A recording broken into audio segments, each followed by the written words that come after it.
காலாண்டு முடிவுக்கு பிறகும் பலத்த அடிவாங்கும் ஓலா எலக்ட்ரிக் பங்கு விலை 6% மேல் வீழ்ச்சி. 2025-26ஆம் நிதியாண்டின் 4வது காலாண்டில் ஓலா எலக்ட்ரிக் மொபிலிட்டி நிறுவனத்தின் நஷ்டம் ஓரளவு குறைந்திருந்தது. இது பாசிட்டிவான விஷயமாக இருந்தாலும் அது முதலீட்டாளர்கள் மத்தியில் பெரிய அளவிலான நம்பிக்கையை ஏற்படுத்தவில்லை.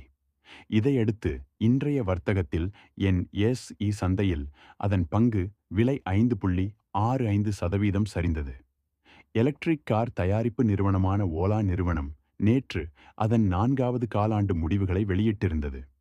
ஆனால் காலாண்டு முடிவுகள் எதிர்பார்த்த அளவுக்கு இல்லாத சூழலில் இன்றைய வர்த்தகத்தில் பங்கு விலை கிடுகிடுவென சரியத் தொடங்கியது.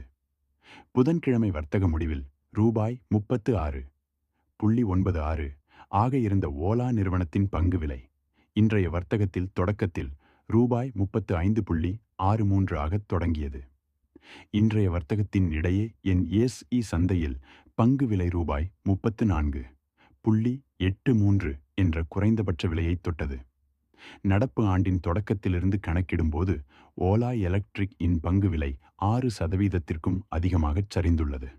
அதே வேளையில் கடந்த ஓராண்டில் இப்பங்கு 31% மதிப்பை இழந்துள்ளது. ஓலா எலக்ட்ரிக் இன் 2026ஆம் ஆண்டிற்கான 4ஆம் காலாண்டு முடிவுகள்.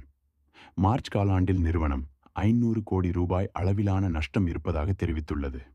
இது கடந்த ஆண்டு இதே காலகட்டத்தில் 870 கோடி ரூபாய் கோடியாக இருந்தது. நிறுவனத்தின் செயல்பாடுகள் மூலம் ஈட்டப்பட்ட வருவாய் கடந்த ஆண்டின் இதே காலாண்டில் ரூபாய் 611 கோடியாக இருந்த நிலையில் இந்த ஆண்டு 57% சரிந்து ரூபாய் 265 கோடியாக குறைந்துள்ளது. மின்சார இருசக்கர வாகனங்களை தயாரிக்கும் இந்நிறுவனம் ரூபாய் 281 கோடி அளவிலான எய்பிடிபிஏ இழப்பையும் பதிவு செய்துள்ளது. இது கடந்த ஓராண்டில் ரூபாய் 630 கோடியாக இருந்த நிலையில் தற்போது மேம்பட்டுள்ளது. இதற்கிடையில் ஒருங்கிணைந்த மொத்த லாப வரம்புகள் Q3 FY26 இல் 34.3% ஆகவும் Q4 FY25 இல் 13.7% ஆகவும் இருந்த நிலையில் Q4 FY26 இல் கணிசமாக உயர்ந்து 38.5% எட்டியுள்ளது. இனி வரும் காலங்களில் இதன் மதிப்பு எப்படி இருக்கப் போகிறது என்பதை பொறுத்திருந்து பார்க்கலாம்.